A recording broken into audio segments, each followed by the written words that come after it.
Perkenalkan, nama saya Irma Nurul Ulfaida. Saya dari kelas manajemen 19H. Di sini saya akan mempresentasikan hasil observasi saya yang berjudul Salon Cantika Indah di Ciasem, Subang. Baik, selanjutnya akan saya jelaskan terlebih dahulu mengenai pengertian salon. Yaitu pengertian salon.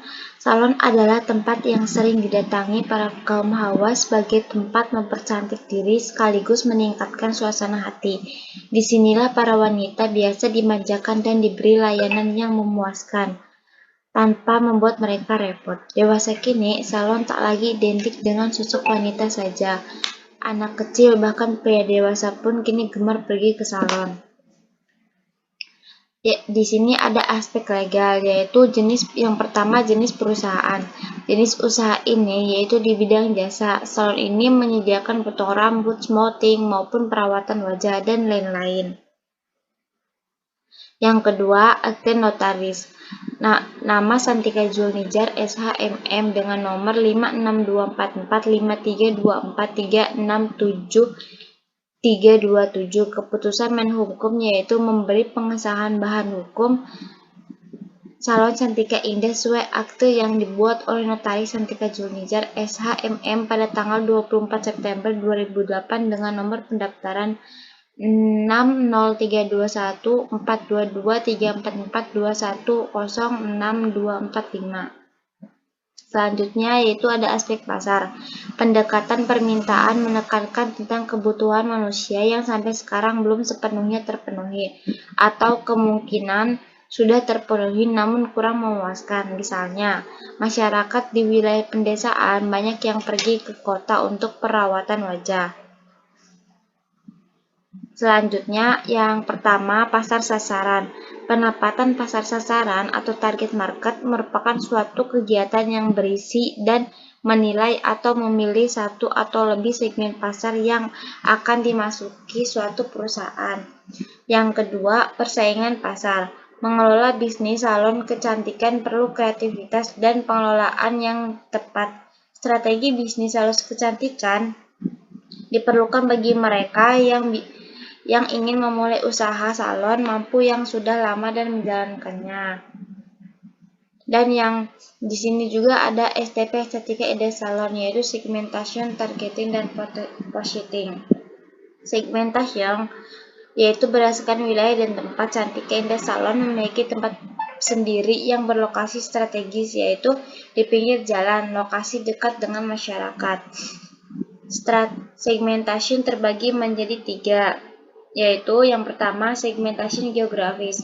Salon Cantika Indah ini menunjukkan pasar di kota Subang yang menjadi kota petani dengan mayoritas penduduk yang beragama Islam. Outlet berada di wilayah kota yang bisa dijangkau oleh tempat umum dan cukup strategis. Yang kedua, segmentasi demografis, yaitu Salon Cantika Indah ini tidak menargetkan pada khususnya pria pada umumnya untuk kalangan menengah ke bawah, dengan harga yang sangat terjangkau, dengan kualitas tinggi, tapi bisa juga untuk kelas menengah ke atas, mengingat adanya pelayanan yang sudah ditetapkan sesuai permintaan konsumen. Spesifik targetnya adalah remaja wanita, pria umumnya lebih banyak ke wanita. Yang ketiga, segmentasi psikografi, yaitu Salon Cantika Indah ini diperbolehkan bagi anak-anak wanita remaja maupun pria yang gaya hidupnya sehat dengan pelayanan yang baik dan ramah, sehingga konsumen merasakan kenyamanan yang tinggi dan puas dengan pelayanan yang diberikan serta menjadikan perawatan rutin bagi konsumen agar tidak pindah ke salon lain. Selanjutnya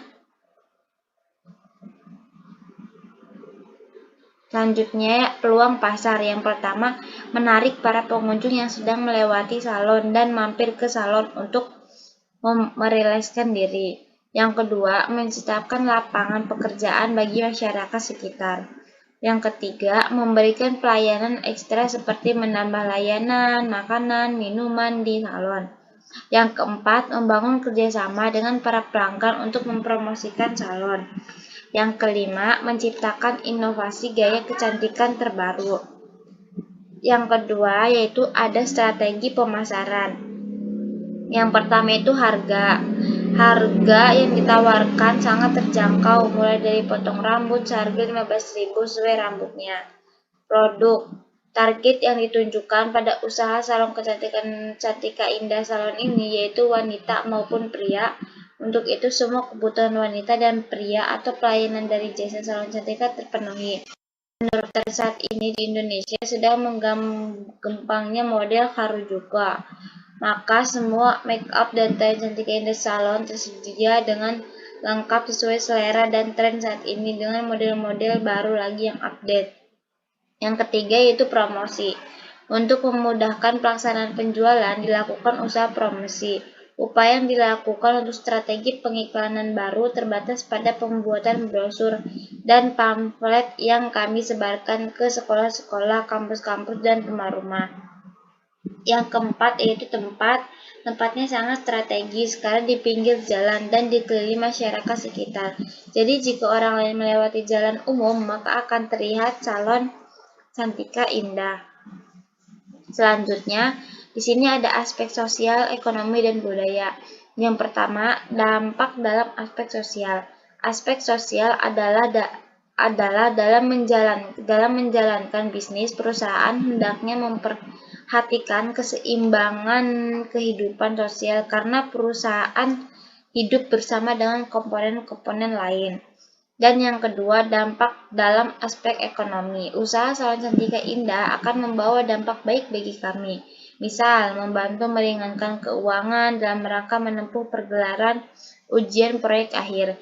Sedangkan dampak baik bagi konsumen. Yang ketiga, dampak dalam aspek budaya. Dampak sosial budaya, uraian mengenai dampak positif dan negatif terhadap lingkungan sosial budaya di sekitarnya yang akan timbul sebagai akibat aktivitas perusahaan dan langkah-langkah yang diambil apabila terjadi dampak negatif. Selanjutnya yaitu aspek teknologi dan teknis. Yang pertama, pemilihan lokasi. Cantika Indah Salon terletak di Jalan Sawah Baru, Kecamatan Ciasem, Kabupaten Subang. Lokasi salon ini sangat strategis karena berada di pinggir jalan. Lokasinya pun sangat strategis. Jadi jika seorang melewati jalan umum, maka mereka mengetahui lokasi salon ini, maka akan mudah untuk menemukannya. Yang kedua, sumber daya manusia. Dalam usaha salon, SDM memiliki peran yang sangat penting karena SDM nantinya memainkan peran kunci yang besar. Tentu harus memiliki SDM yang kompeten di bidangnya. Di sini juga ada aspek finansial, biaya perinvestasi sebesar 25 juta, biaya perizinan kecantikan sebesar 7 juta, biaya bangunan dan lain-lain sekitar 20 juta. Biaya pembelian peralatan salon, yang pertama catokan rambut seharga 120.000. Catok herder 3 alat 480, towel streamer 179, sisir 1 saset 144, hair curlay 110.000, hair clip 600.000, gunting rambut 70.000, hair clipper dan hair trimmer 220.000, hair trimmer 1.380.000. Inventaris salon. Kursi 3 buah seharga 6.970.000. Kaca salon 3 buah seharga 12.000. Jumlah kebutuhan investasi yaitu 200 juta. Selanjutnya, biaya operasional. Biaya bahan baku per bulan seharga 2 juta, sedangkan total per tahun 24 juta. Biaya tenaga kerja. Karyawan kasir 1 orang per bulan 1 juta, total per tahun 12 juta. Sedangkan karyawan gudang 1 orang per bulan 700.000, total per tahun 8.400.000. Dan karyawan pelayan barang 3 orang, total per bulan 700.000, total per tahun 8.400.000. Biaya listrik dan air total per bulan 3.600.000, sedangkan total per tahun 43.200.000. Biaya pemasaran per bulan yaitu 400.000, total per tahun 4.800.000. Biaya transportasi total per bulan 2 juta, sedangkan per tahun 24 juta. Jadi semua total per bulan 8.420.000, sedangkan total per tahun 10.140.000. Selanjutnya pendapatan potong rambut 20 juta, perawatan wajah 30 juta, total pendapatan tahun 2021 50 juta. Selanjutnya, pengeluaran Cantika Indah Salon tahun 2021. Tenaga kerja 3 orang sebesar 13 juta, pembelian bahan baku, masker wajah sekitar 2 juta, vitamin rambut 1 juta. Total pengeluaran tahun 2021 sekitaran 16 juta. Selanjutnya, laporan laba rugi. Pendapatan 50 juta, pengeluaran 16 juta, penyusutan 200.000, laba sebelum pajak 34.200.000, pajak 5% sekitaran 1.710.000, laba setelah pajak 32.490.000. Selanjutnya, tahun 2022 29.950.000,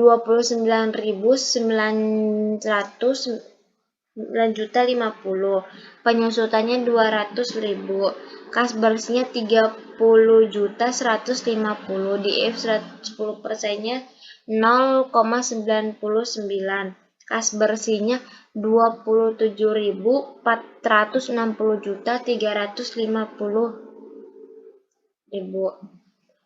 Tahun 2023 yaitu 30 juta, penyusutannya 200.000, kas bersihnya 30.200.000, DF 10%-nya 0,826, PF kas bersihnya 24.9.450.200.000.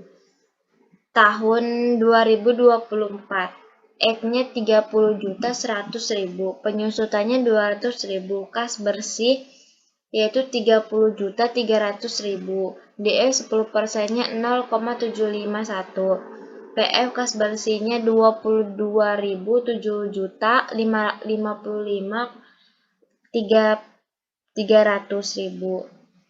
2025, X-nya 30.450.000, penyusutannya 200, kas bersihnya 30.650.000, DF 10%-nya 0,683, kas bersihnya 20.000, 9.033.950. Tahun 2026, X-nya 31.500.000, penyusutannya 200.000, kas bersihnya 31.700.000, DF-nya 0,621, kas bersihnya 6.000.000, Tahun 2027, X-nya 32.490.000, penyusutannya 200.000, kas bersihnya 32.690.000, DF-nya 0,564, kas bersihnya 18.437.160. Tahun 2028, X-nya 35.490.000, penyusutannya 200.000, kas bersihnya 35 juta, DF 10%-nya 0,573, kas bersihnya 17.004 juta 27.158. Tahun 2029, X-nya 32 juta, penyusutannya 200.000, kas bersihnya 3 juta 34.970, DF 10% 0,52. Kas bersihnya 15.000, 3.027.142. Totalnya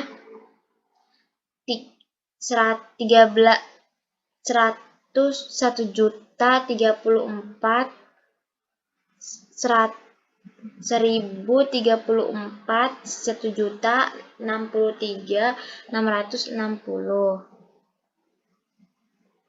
Selanjutnya, payback periode PP investasi produk per tahun 200.000 diambil 30.150, hasil 19.600 1.096.985 diambil 30.200.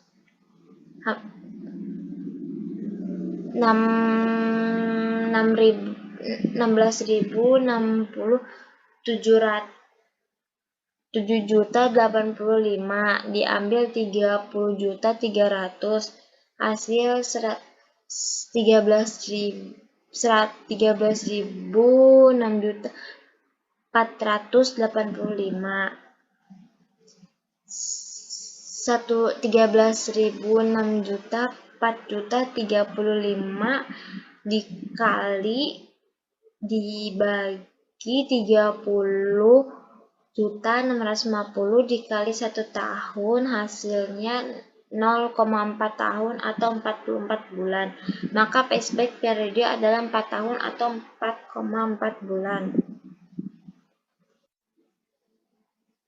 Selanjutnya, average rate of return 2.054.000 dibagi 20 juta dikali 6 kali 100%, hasil 42 kali 7%. Net present value-nya yaitu 13.000, 4.630.660.000 diambil 200 juta, hasilnya 65.008.36.340. Selanjutnya, tahun 2002, project 30.150, DF4 0,952, proses 28.000, 7.002.800, DF 5%, 0,952. Pay of project-nya 28.000, 72.800. Tahun 2023, 30.200, DF 4-nya 0,924, PF of project-nya 27.000, 3.091.400, DF 5%-nya 0,907.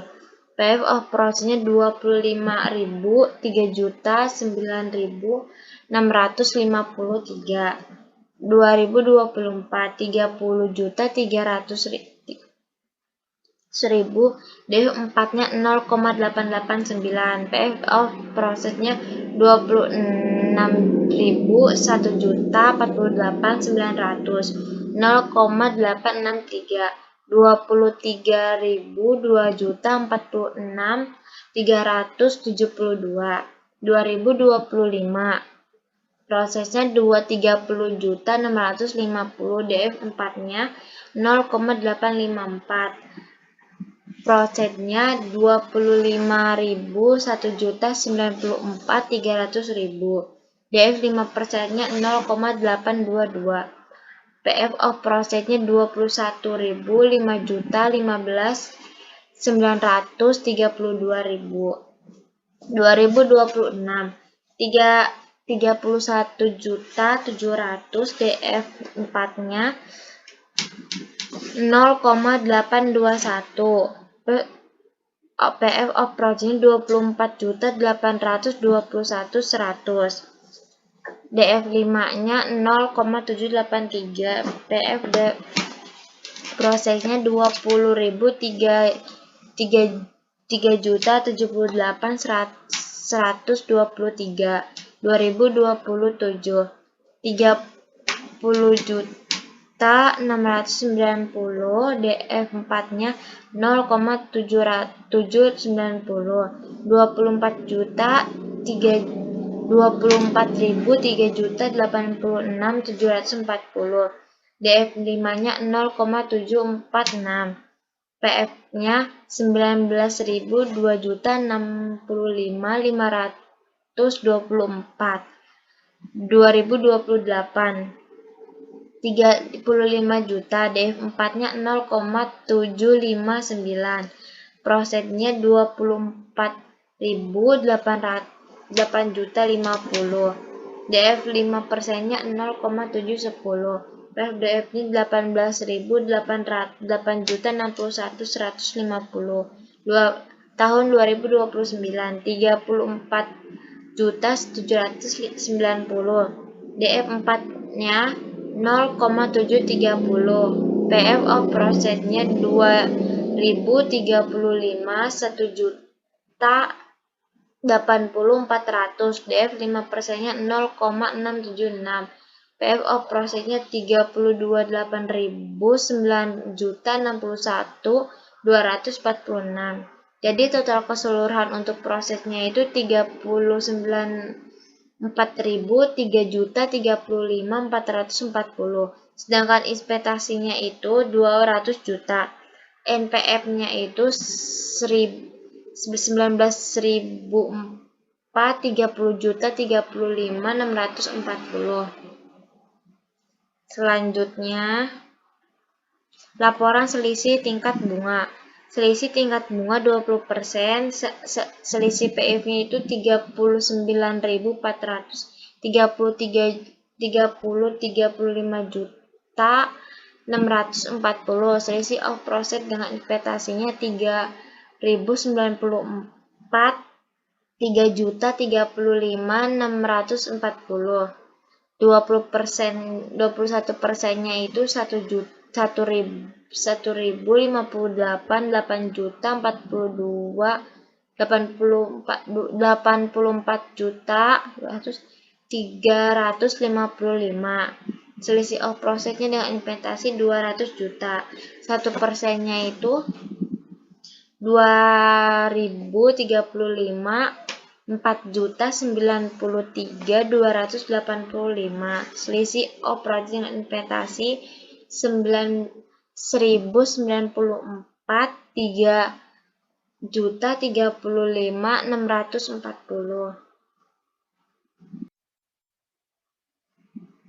Baik, selanjutnya 19.004 3.035.640 dibagi 2.035 4.093.285 dikali 1% dengan hasil 0,44%. Sedangkan IRR-nya yaitu 4% ditambah 0,57% hasilnya 0,28%. Sedangkan probability index-nya yaitu 1034 1.063.660 dibagi 200.000 hasilnya 1,34/1. Selanjutnya kesimpulan aspek finansial. Payback periode PP hasilnya 4 tahun 4 bulan. Yang kedua average rate of return hasilnya 42,7%. Yang ketiga net present value yang jumlahnya 65.008.36.360. Internet rate of return yaitu 0,28%. Tingkat pengembaliannya hasil internal adalah 0,21%. Probability index yaitu 1,34. Jadi rasio aktivitas dari jumlah nilai sekarang menerima bersih dengan nilai sekarang pengeluaran investasi selama umur investasi adalah 1,34. Jadi kesimpulannya, salon adalah tempat yang sering didatangi para kaum hawa sebagai tempat mempercantik diri, sekaligus meningkatkan suasana hati. Banyak jenis perawatan yang ditawarkan di salon. Perawatan wajah atau facial adalah perawatan wajah yang merawat kulit wajah yang meliputi tahap-tahap pembersihan, pengelupasan atau penipisan, pengerutan, pemupukan, dan penyegaran dengan menggunakan alat, bahan, dan kosmetik tertentu dengan tujuan membuat wajah menjadi sehat, segar, bersih, dan membuat kulit menjadi merona. Selain itu, facial di salon dan klinik kecantikan mempunyai tujuan utama membantu kulit wajah terbebas dari sumbatan pori-pori yang dinamakan komedo. Maka dari itu, ke salon sangatlah penting sekali-kali memanjakan tubuh agar terlihat lebih fresh kembali. Sekian dari presentasi saya. Bila ada kesalahan, dimohon maafkan. Wabillahi taufiq wal hidayah. Wassalamualaikum warahmatullahi wabarakatuh.